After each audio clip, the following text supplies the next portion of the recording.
Oke, Assalamualaikum warahmatullahi wabarakatuh. Sebelumnya perkenalkan, saya Dian Lestari dari Program Studi Pemasaran Digital Angkatan 2021.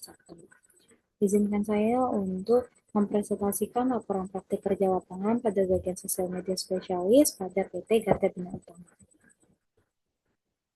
Oke, topik pembahasannya di sini ada yang pertama latar belakang, kedua profil perusahaan, ketiga proses kerja, keempat kendala, kelima cara mengatasi kendala, dan yang keenam itu kesimpulan. Sebelumnya, saya magang di PT Karya Bina Utama dengan logo sebagai berikut dari tanggal 15 Agustus 2024 hingga 14 Januari 2025 dan ditempatkan di bagian sosial media spesialis. Di era digital saat ini, setiap individu dituntut untuk memiliki keunggulan khusus agar bisa bersaing di tingkat global. Persaingan kerja pun semakin ketat. Indonesia sebagai negara yang juga merasakan dampak digitalisasi menghadapi sejumlah tantangan dalam hal sumber daya manusia.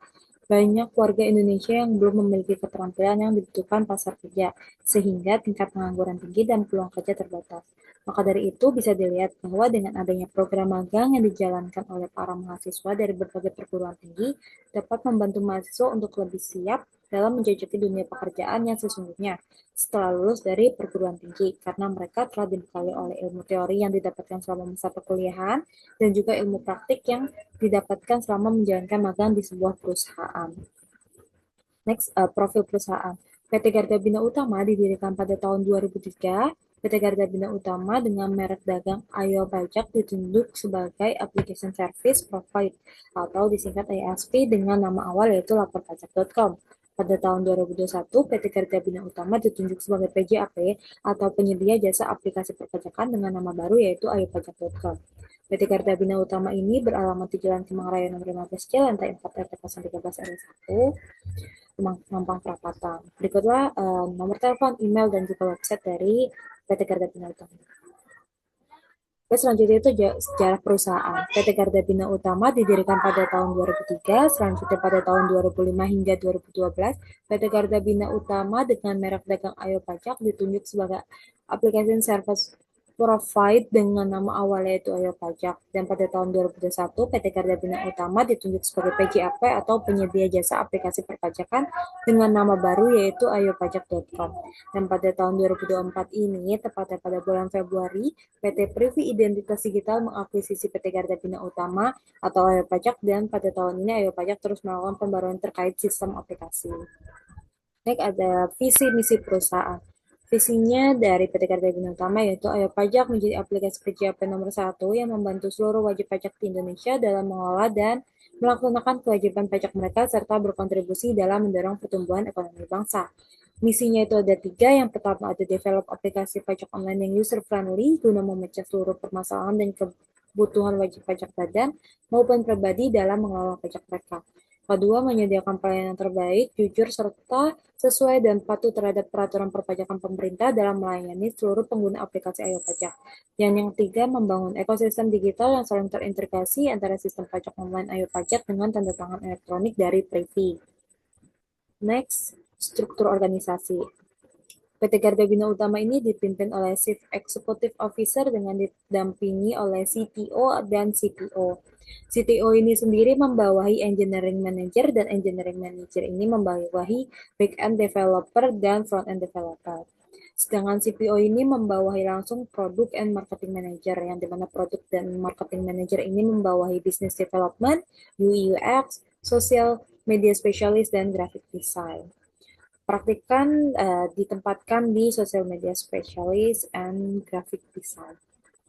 Next, marketing mix di PT Garda Bina Utama. Yang pertama itu ada produk. PT Garda Bina Utama menawarkan produk jasa aplikasi perpajakan secara online yang dapat diakses melalui link ayopajak.com. Yang kedua ada harga. Harga ditampilkan pada slide selanjutnya. Berikut adalah tabel harga jasa aplikasi perpajakan Ayo Pajak. Next, selanjutnya ada place. PT Garda Bina Utama ini memiliki alamat operasional yang beralamat di Jalan Kemang Raya, lantai 4 RT 013 RW 01 Mampang Perapatan. Selanjutnya ada promosi. PT Garda Bina Utama dengan merek dagangnya itu Ayo Pajak melakukan promosi dengan website perusahaan dan melalui sosial media perusahaan. Yang selanjutnya ada people. PT Garda Bina Utama memiliki kesadaran yang tinggi untuk mengolah SDM yang menjadi aset perusahaan. Karyawan juga diberikan pelatihan serta pengetahuan mengenai perpajakan untuk meningkatkan performa dan pengetahuan karyawan mengenai perpajakan. Selanjutnya ada proses melakukan riset pasar, pengembangan produk, pemasaran, distribusi, layanan pelanggan, evaluasi, dan juga pengembangan. Yang terakhir ada physical evidence. PT Garda Bina Utama juga memiliki fasilitas ruangan yang menunjang pelaksana kerja karyawannya. Fasilitas yang disediakan antara lain ada resepsionis, ruang kerja, ruang meeting, musola, toilet, dan dapur bersama. Dan next ada proses kerja. Praktikan ditempatkan pada divisi marketing, fokusnya pada bagian sosial media spesialis. Berikut ini merupakan job desk yang diberikan kepada praktikan. Ada 5 job desk yaitu pertama, proses aktivasi akun sosial media. Kedua, pembuatan planning pada akun sosial media Ayo Pajak. Yang ketiga, membuat konten di akun sosial media Ayo Pajak. Dan keempat, mengedit konten untuk akun sosial media Ayo Pajak. Dan yang terakhir, pembuatan laporan sosial media bulanan. Yang pertama, proses aktivasi sosial media. Yang pertama itu dimulai dari briefing dan onboarding oleh mentor, penjelasan oleh mentor mengenai akun sosial media perusahaan dan siapa saja kompetitor perusahaan. Lalu praktikan dan disuruh login ke akun sosial media Ayo Pajak. Sosial media Ayo Pajak itu terdapat 3, yaitu ada Instagram, LinkedIn, dan juga TikTok. Adapun dari tujuan kegiatan ini adalah briefing dan onboarding mengenai hal teknis selama 5 bulan ke depan dan pengenalan perusahaan kepada Lanjut itu pembuatan planning sosial media Ayo Pajak. Nah, kegiatan ini dimulai dari riset ide konten, lalu ide konten tersebut diletakkan di spreadsheet content plan, lalu diperiksa oleh mentor. Jika di ACC, lanjut ke pemberitahuan kepada atasan konten apa yang telah dibuat. Jika tidak di-ACC oleh mentor, diulangi lagi dari riset ide konten, lalu diletakkan di spreadsheet content plan. Selanjutnya, jika ide konten yang sudah di-ACC mentor dan atasan, akan dilaksanakan pembuatan konten. Oke, next. Ini berikut adalah dokumentasi media plan Ayo Pajak yang dibuat oleh praktikan selama praktikan menjalankan magang di PT Garda Bina Utama. Next, membuat konten sosial media Ayo Pajak. Kegiatan ini dimulai dari membuka konten plan yang sudah dibuat, edit konten sesuai jadwal dan tipe. Jika konten berbentuk carousel post dan cover LinkedIn, praktikan berkoordinasi dengan graphic design. Jika konten tersebut berbentuk reels ataupun video yang akan diupload di TikTok, praktikan akan langsung mengedit konten tersebut menggunakan aplikasi CapCut Pro. Setelah berkoordinasi dan juga mengedit konten tersebut, praktikan akan menyerahkannya kepada mentor. Jika di ACC, akan dilaksanakannya upload konten. Oke, next. Selanjutnya mengedit konten akun sosial media Ayo Pajak. Kegiatan ini dimulai dari membuat konten sesuai dengan jadwal yang sudah direncanakan di spreadsheet content plan Ayo Pajak. Lalu melanjutkan ke proses editing menggunakan aplikasi CapCut Pro. Lalu praktikan langsung mengedit konten agar bisa dicek oleh mentor. Ada tujuan dari kegiatan ini adalah mengolah draft konten yang sudah dibuat untuk diposting di media sosial Ayo Pajak itu sendiri. Selanjutnya pembuatan laporan sosial media bulanan. Setiap sudah selesai bulan berjalan, praktikan selalu membuat laporan media sosial dari ketiga media sosial yang dipegang oleh praktikan, yaitu ada Instagram, TikTok, dan juga LinkedIn, yang dibuat berdasarkan matriks dan followers. Dan juga laporan tersebut dipresentasikan kepada mentor. Adapun dari tujuan ini adalah untuk mengevaluasi konten apakah yang sudah mencapai target atau belum, dan juga mencari cara baru agar target terkejar. Oke, next.